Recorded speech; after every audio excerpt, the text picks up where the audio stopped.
Hello. Welcome to another Bible Story Children's Time. Here we are, Monday, beginning of a new week. And I think we'll have some fun this week. We have some interesting things coming up. Today, it's Old Testament Monday. So we are talking about a well-known story.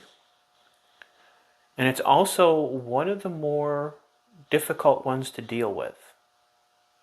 In fact, one of my last pastors that I had before becoming a pastor myself talked very frankly about this, and he said it was one of the passages in Scripture in the lectionary that when it came around, he absolutely hated to talk about, because it was so wrong to him. And it's very interesting to hear him talk about it. So what we're talking about, and you may have guessed it, is from Genesis. We're still in Genesis, but we are now past the primeval portion of Genesis. That part of the book where it talked about the origin of things. You know, where did the world come from? Where did humanity come from? Where did all the different languages come from? Why do we all speak different languages? All of those things are answered in the early part of Genesis. So now we're still in kind of an origin story, but it's now moved into the origins of the Jewish or Hebrew culture. And this is back at the very beginning of that story, and we're talking about an event that happened to Abraham. Abraham, as you might remember, was quite old when his son Isaac was born. He and his wife Sarah had basically given up on having children, and then God had come along and said, "You know what?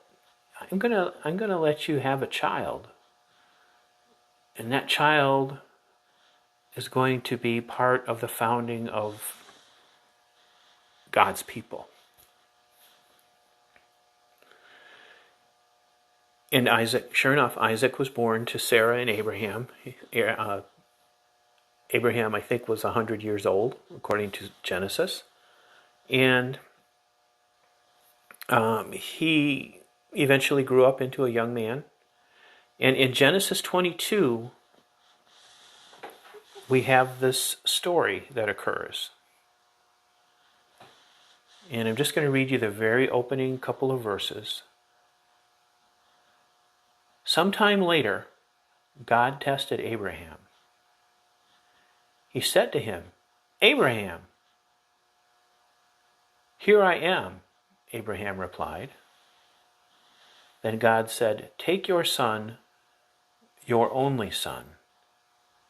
He is the one you love. Take Isaac. Go to the place called Moriah. Give your son to me there as a burnt offering. Sacrifice him on the mountain I will show you." And it goes on from there. So this is the story, you've probably heard it before, of Abraham and God's test of Abraham by asking him to offer up his son as a sacrifice. Let's just talk about what happens first, and then we'll go back and kind of look at it in context. Early the next morning, after God tells him that he wants him to sacrifice Isaac, Abraham gets up, he loads his donkey, he grabs a couple of servants and Isaac, and they go on this journey to the place called Moriah. In some versions of the text, it's called Mount Moriah. There are some that say the mountains of Moriah. But they journey to Moriah. It's a 3-day journey. On the third day, Abraham sees the place a long way off, And he says to the two servants who are with them, "You guys stay here with the donkey. Isaac and I will go over there and worship, and then we'll come back to you." So now Isaac and Abraham are on their own. They're going up Mount Moriah. Isaac is carrying the wood that Abraham has cut. He's carrying the wood that's going to be the altar upon which the sacrifice is going to happen. And as they're going up the hillside, Isaac kind of looks around and he says, "Hey, Dad?" And Abraham says, "Yeah, son?" And Isaac says, "You've got the fire," because Abraham was traveling with a lamp, that would provide fire, a way to light the altar. Isaac says, "So you've got the fire, I've got the wood, but where's the sacrifice? Where's the offering?" And Abraham says, "God will provide the offering." And the two of them walk on and don't talk any more about it. And you have to imagine at that point, Abraham's heart is probably breaking. At least you would think so. And then they come to the place where God says to Abraham, "This is the place." Abraham takes the wood from Isaac. He builds an altar. He arranges everything neatly. Then he ties up his son, his only son, and he places him on the altar, on top of the wood. And he reaches out his hand, and he picks up a knife, and he raises it over his son. And just then,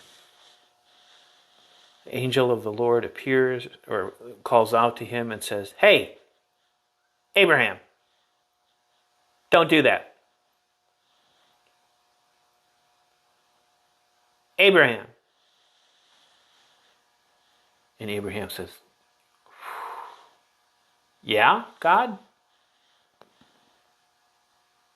And God says, "Do not lay a hand on the boy. Do not harm him. Now I know that you would do anything for God. You have not held back from me your son, your only son." And then Abraham looks around, and there is a ram with his horns caught in the brush. So he goes over, he takes the ram, he loosens Isaac's bindings so Isaac can get off the altar. And then he sacrifices the ram. And to this day, Genesis tells us, chapter 22, verse 14, Abraham named that place, "The Lord will provide." To this day, people say it will be provided on the mountain of the Lord. Now, the mountain of the Lord in this case, Mount Moriah, later on is identified as what's called the Temple Mount. It's the temple, or the mount in Jerusalem, the high point in Jerusalem, where the temples, there were several versions of the temple built, but the temple, the great central temple of the people of Israel, would be built there, and Jerusalem would be built around that. So Mount Moriah played a very critical part in their culture, even at the earliest of times. And then after all this happens, the angel of the Lord calls out to Abraham again, and he says, "Hey, I'm giving you my word that I will bless you. I'll bless you because what you have done, you have not held back your son, your only son. So I will certainly bless you. And he goes on. And then from there we go on to another several verses of generations where they're telling who's born to who. So when you look at the story on the surface, you can see why it's so upsetting to look at. Because here we have Abraham who, to all intents and purposes, appears ready to, tie his son up, drop him on top of a pile of wood, cut his throat, and then set the altar on fire, set the wood on fire so his body would be consumed. As role models go, that's not the kind of person you think, hey, I want to be like that. And yet, in Sunday school, when I was in Sunday school, that's exactly what, Mrs. Kieselhorst was teaching. Because the lesson there was, look how faithful Abraham is. You want to have faith like that. The lesson was not, hey, look, Abraham was ready to kill his son. And that's this thing that we struggle with, as a pastor myself, or as somebody who has taught Sunday school or taught confirmation. It's hard to look at that story and say, yeah, Abraham had it right. And yet we know that he did.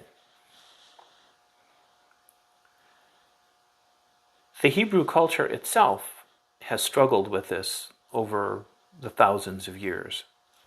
They have a particular term for it. They call it Akedah, or Ha-Akedah, or the longest, the formal name is Akedah Yitzhak, which means fully the binding of Isaac. It's shortened up to Akedah, which is just the binding, referring to, of course, Abraham binding his son. And as I said, they've struggled with it because they too see the paradox. You have Abraham, who's this, the founder of the nation of Israel, or the children of Israel, ready to do this horrendous thing. And over the years, they've come to teach this in a different way. According to interpretation, Abraham knew God would never ask him, or would never have him carry out such a thing as murdering his own son. So Abraham was able to do the things he did based on the knowledge deep inside in his heart that God would never ask him to do this or never require him to carry this out completely. And the thought is, since God wasn't really planning to have him kill his son, and since Abraham knew God wouldn't really have him kill his son, that it wasn't that big a deal. And yet you have to think, to Isaac, bound hand and foot and laid on top of a pile of wood waiting for his father to cut his throat, that probably was a big deal. So it's difficult to deal with. The only real saving grace in this way of looking at it is that Abraham had to live it out as though he was going to do it, still certain that he wasn't going to. And we get a hint of that. There's a couple of hints in the language. One is that, if you remember, once Abraham sees Mount Moriah off in the distance, he tells his servants to wait. And what does he say there? He says, stay here with the donkey. I and the boy will go over there and worship. Then we will come back to you. So even at that point, 3 days into the journey, having done everything he's done, Abraham believes in his heart of hearts that he and Isaac will be returning. So that tells us that Abraham was utterly certain that he would not ultimately have to do this thing. The other thing gets a little deeper into understanding how the language is used. But I have read that contextually the language really says God is saying to Abraham, offer up your son. Offer up your son as a sacrifice. Meaning, offer him up as though you were going to sacrifice him. And then that leads into one other interpretation that I have found recently that is interesting. And this, you kind of put the whole thing in historical context. Because most of the cultures in that area where they were living at this point practiced child sacrifice. I should have put a PG, or a age warning on this. Most of the cultures practice child sacrifice, meaning they would sacrifice a child just as an offering. They would sacrifice a child of a people that they had conquered. Or sometimes certain cultures sacrificed children when they were facing tough times and they thought that maybe making an offering to the God that they worshipped in the form of a child would get them out of the problems. There was an historian named Will Cuppy, an author, who wrote, for instance, the Phoenicians used to do this. In times of disease, in times of being threatened by invasion and things like that, they would sacrifice a child. And his comment to that, or his addition to that, was, obviously they did this to save themselves because it did the child no good. And why I'm telling you all that is that this other way of looking at it is that God here was setting the Hebrew culture aside, or what would become the Hebrew culture, by saying, no more child sacrifice. By having Abraham go through all of the steps of doing this, and then God intervening and saying, no, come on, dude. Look, there's a ram over there. Sacrifice that. That God was sending a message that, no, we will not be sacrificing children. That's a no-no. So when you put it in that historical context, I won't say it makes it easier to swallow, but it does make sense. And it does make it easier, I guess it really does make it easier to understand why they would go through this exercise. Because it was God wanting his people to understand what the limits were. And the limit was, we do not sacrifice children. You can sacrifice a lamb, you can sacrifice a ram, but no more of this children stuff. And that became one of the things that separated the children of Israel from the other cultures around them, is they didn't do that anymore. And I think that's an important thing to realize.